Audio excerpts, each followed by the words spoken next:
Olukungaana olumaze ennaku 2 olwategekeddwa eri ababaka ba palamenti ku ludda olwabula gavumenti lukomekkerezeddwa ku Speaker Resort e Munyonyo. Olusirika luno lwategekeddwa woofiisi y'oludda oluvuganya gavumenti mu palamenti.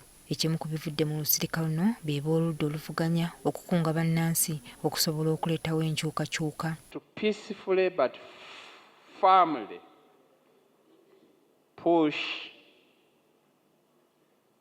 the NRM or Mr. Museveni to a negotiating table or to a surrender. And let them then stop us. Those who are allowing the crown prince to go and hold all kinds and manner of processions and meetings, let us go, and they beat us. And the struggle starts from there. From these rooms we should go out and engage the population. Wabula kino kikontana n'abo abalowooza ku ky'okuleetawo enkyukakyuka nga bayita mu kukyusa amateeka g'ebyokulonda. Institutions serve those who have power, not those who don't have power.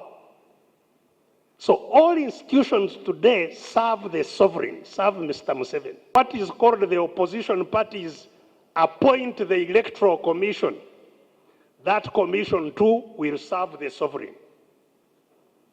Ekibuuzo ekikyali mu ddiiro y'engeri y'okukunga abantu naddala ng'abo abagezaako okukikola ab'ebyokwerinda baba babafutiza. Okuva olubereberye nze nkikiririzaamu okukozesa ebikolwa eby'abannansi bonna ovaayo okweddiza obuyinza bwabwe.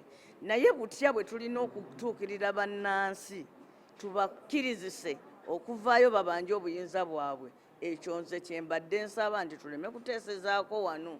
Electoral reforms nga Mwami Museveni tumugjeemu ku bukulembeze kisoboka. Naye kati buli kimu yakirina mu ngalo. Kati ne bw'okola otya oba omala biseera obanga awandiika ku mazzi. So kati okujjako nga Mwami Museveni avudde mu ntebe ekyo tewali kubanga buli kamu yakalengerera wala. N'ekyo omuntu alina okukulembera okukunga bannayuganda nakyo kiriko akabuuza. Kijja kuba kirungi kuba ensonga eyo gye badde boogerako ebankulu kubanga mulina okubaako ne feesi eyo gye mugamba nti yeeno. Kale naye olw'okuba nti olukiiko lukyagenda mu maaso sisobola kugamba nti tekiwedde.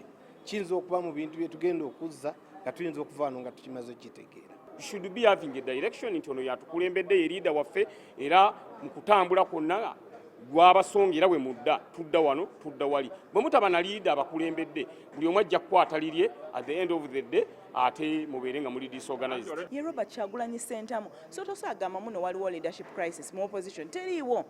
Ebyo just abantu baagala kubi bano ba detractors baffe babireetawo oba ndowooza tetulina leadership crisis. Uganda okusoomoozebwa kweyina kuli kumu. Mwami Museveni ne banne abakakundike akuliddemu okutegeka olusirika luno era nga yakulira oludda olwabula gavumenti mu palamenti Mathias Mpuuga agamba nti kati kiri eri bibiina by'obufuzi okusalawo ekiddako oluvannyuma lw'ebyo bikubaganyiziddwako ebirowoozo mu nnaku zino. Tukkaanyiza nti bwe tuva wano tugende mu bantu tubawulirize nabo batuteeke ku nninga batubuulirire nabo batutegeeze bye balowooza nti ebirina okusoosowazibwa kubanga olutabaalo lwe twagala okugendako lwabwe si lwaffe. Ebyo tukituuseeko era situgenda kwewa mirimu minene twewadde emirimu 2 gyokka kuwuliziganya na kwogera ne bannayuganda. Abavuganya wabula bakkiriza nti balina okubeera obumu okusobola okubaako bye batuukako okusobola okubaako kye batuukako.